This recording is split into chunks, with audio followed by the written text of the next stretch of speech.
Bueno, detrás de una gran película de Pixar siempre hay un equipo maravilloso y me encuentro con el director y los productores de Los Increibles 2. Hi guys, I'm so excited to be here. I love Pixar movies, and I love to meet you. Great, Yeah, love you to meet too. you. Why took 14 years to bring back the story of The Incredibles?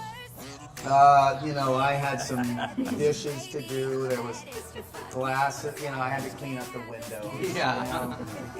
Look at I had some shirts that were old. I had to throw them out. Basically, it was not intentional. I had other movies that I was doing, and I was thinking about this movie, but it's like the rest of life. You just suddenly look up and you go, oh man, too much time has gone by. So.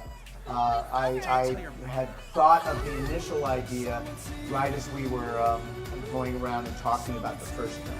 So I had that original notion, and then I just kept kind of mucking around with it. And the original idea came through all the way through what we're gonna see when the movie is released, or you have a lot of new ideas? The core idea, which is Helen getting the assignment rather than Bob, and then we had the unwrapped present of the audience knew about Jack's powers, but the family does not. So those two elements are I've always had since the first film. But the superhero story is what kept changing on me, and I had to be kind of merciless as a writer because the story had to feed the family part of the story, or I had to throw it out. So it was constantly reworking it. As producers, what was the biggest challenge, or what did Brad ask? I want to do this, I want to do that, or you can do this, you can do that. Do you have to shut him down, or it was just, what can you do? What do you want to do? Do it. How about the process? Well, Brad likes to make big, expansive movies, but he's responsible. We're responsible filmmakers, so we don't ask for any more time or any more money, but we try to squeeze a lot more juice out of that horn, and that requires us to be able to say, hey man, we're going to get that for you, but you got to let us figure out when.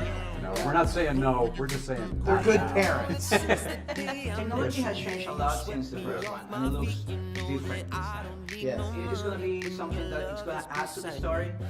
Yeah, I think that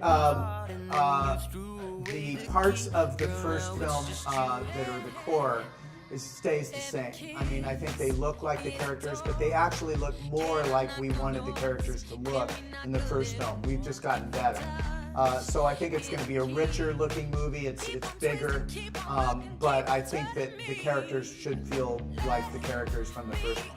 Yeah, the technology supported us doing a lot more special effects. There are a lot more characters on the street.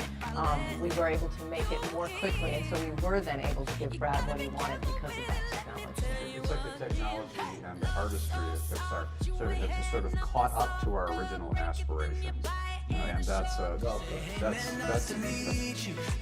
quite nice. Yeah, on the first film, we were at the absolute edge of the envelope, and things were starting to break at the point where we were making it. So this one, the technology is caught up to what we wanted.